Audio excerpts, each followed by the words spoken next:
pessoal, tudo bem com vocês? Espero que estejam muito bem, se bem que o tema que eu vou abordar hoje, tá? Eu acho que não tá tão bem não, porque você que nos assiste, como também eu, que somos assim apaixonados por um bom churrasco, aquela picanha sangrando, né? Aquela costela saborosa, sem falar na alcatra, patinho, acém, miolo de paleta, chuleta, enfim, tantos e tantos cortes nobres, deliciosos, né, do boi, e que sempre estiveram presentes na mesa do brasileiro. Afinal de contas, o churrasco é o prato típico, né, do Brasil. Toda e qualquer confraternização, vamos fazer um churrasquinho, cada um faz um rateio, um leva carne, cada um leva o seu pedaço de carne, sua cervejinha, seu refrigerante, o seu pão. Mas nesse ano, mais precisamente nos últimos meses, nós estamos ficando aterrorizados, né? Por quê? Porque o preço da carne está subindo demais, cara. E por que o preço da carne está subindo, né? É porque Deus quis? Não. Deixa Deus de lado.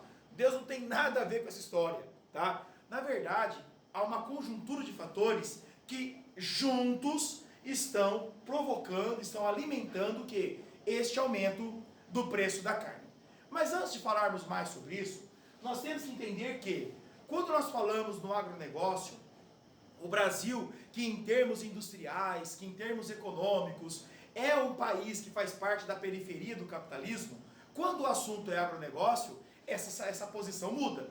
O Brasil, ele ocupa, a bem da verdade, um papel de destaque no agronegócio, principalmente no que diz respeito ao quanto que nós contribuímos na produção e na exportação, tanto de gêneros de origem vegetal, como gêneros de origem animal. De origem vegetal se destaca o açúcar, a laranja, o café, o cacau, soja, milho, certo? Do ponto de vista animal, se destaca na produção e também na exportação, gado bovino, suíno, aves, e agora uma potencialidade que vem expandindo muito, também a produção de peixes no Brasil, em especial em cativeiro, certo? Então, por que o Brasil se destaca tanto, focando agora na produção de carne bovina? Primeiro, clima. A maior parte do país é regido por climas quentes e úmidos, condição perfeita para o desenvolvimento de pastagens em grande potencialidade. Segundo, somos um país com dimensões continentais e com uma área agricultável enorme, tá? Uma área essa que pode ser ampliada a produtividade sem derrubar uma árvore sequer. Por quê? Porque a área subutilizada ainda é muito grande, tá? Segundo, terceiro fator, o boi brasileiro, diferente do que acontece na maior parte do mundo, é boi de pasto. É o chamado boi saudável, tá? Porque boi não foi feito para comer ração. Boi foi feito para comer pasto. Boi come pasto, não come ração. Pelo menos do ponto de vista natural, tá? E o fato do boi brasileiro se alimentar essencialmente de pasto e apenas com uma pequena suplementação, faz com que o custo de produção seja menor e seja uma carne também mais saudável, e seja uma carne, é óbvio, mais desejada, não só no mercado interno, mas também no mercado externo, tá? E o setor da bovinocultura é um setor que vem crescendo muito no que diz respeito às tecnologias, sobretudo na parte nutricional e na parte de melhoramento genético. Então, o Brasil, ele tem um papel de destaque no agronegócio, em especial na bovinocultura, justamente por uma somatória de fatores, tá? Uma sinergia de condições naturais, como também de atuação humana, tá? Quem são os principais importadores, os principais compradores da carne brasileira? Na América Latina, com destaque a América Central e a América do Sul, certo? Na Europa, com destaque a quem? A Europa Ocidental. Então, Portugal, Espanha, Itália, Alemanha, Inglaterra, tá? Na Europa Oriental, o maior destaque é a Rússia, né? A grande compradora de carnes do Brasil.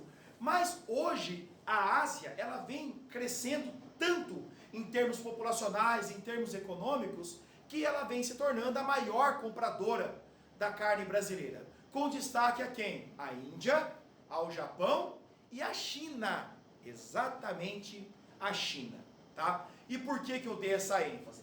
Porque quando nós falamos do aumento da carne, do preço da carne aqui no Brasil, vai passar pela China. Mas antes de chegar lá, o que nós temos que entender?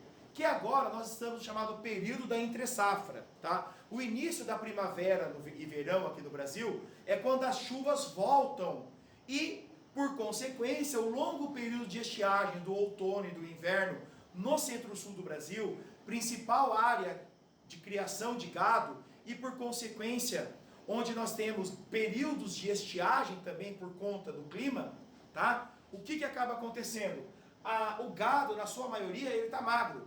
Então a quantidade de carne gorda, a quantidade de boi gordo, que é assim que os pecuaristas falam, que é o boi apto para o abate, diminui. Não podemos esquecer que o nosso gado se alimenta de pasto, na sua maioria. Então, por conta da estiagem, a quantidade de pasto bom diminui, quantidade de pasto bom diminuindo, o ganho de peso cai. E agora, com as chuvas, os pastos recuperando, é que o boi volta a engordar. Tá? Então, lá para março é que nós vamos voltar à chamada safra do gado bovino, ok? Segundo fator, câmbio. Como vocês sabem, o real ele está bastante desvalorizado em relação ao dólar. Essa semana o dólar está girando acima de R$ 4,20, né? $1 acima de R$ 4,20. Condição essa que acaba o quê? Favorecendo muito as nossas exportações, né?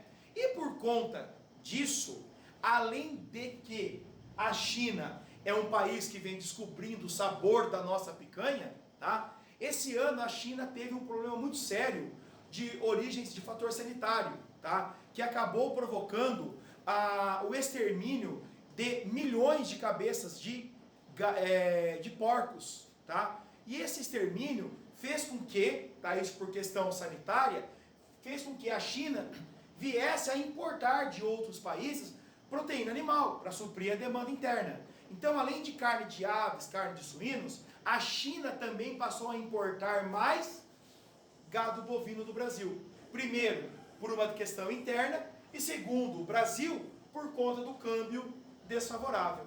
Então, junto com isso, olha só quantos fatores: entre safra, câmbio, maior demanda da China, consumo interno, final de ano, churrascos de família, confraternização de empresas, festa de Natal, Ano Novo, a demanda interna também aumenta.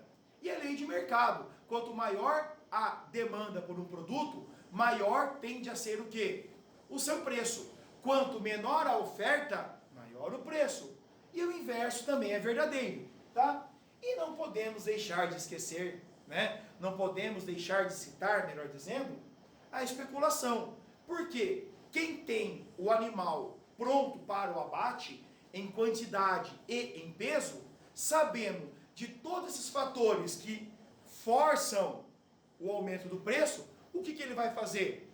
Ele, se estiver capitalizado o suficiente para aumentar o preço, por consequência, o que ele vai fazer? Pôr um preço mais alto. Colocando um preço mais alto, compra quem quer, quem não quiser não compra. Ele segura o boi no pasto.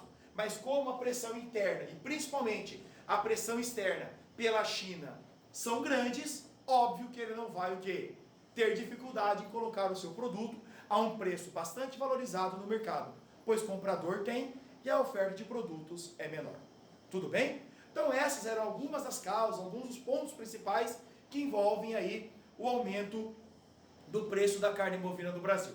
Espero que tenham entendido, que tenham gostado. Compartilhem, deixem seu like, seu comentário, ativem o sininho, tá? E a ideia era essa. Um super beijo a vocês e até uma próxima. Geo Explica com o Thiago Hernandes, o seu canal de Geografia e Atualidades no YouTube.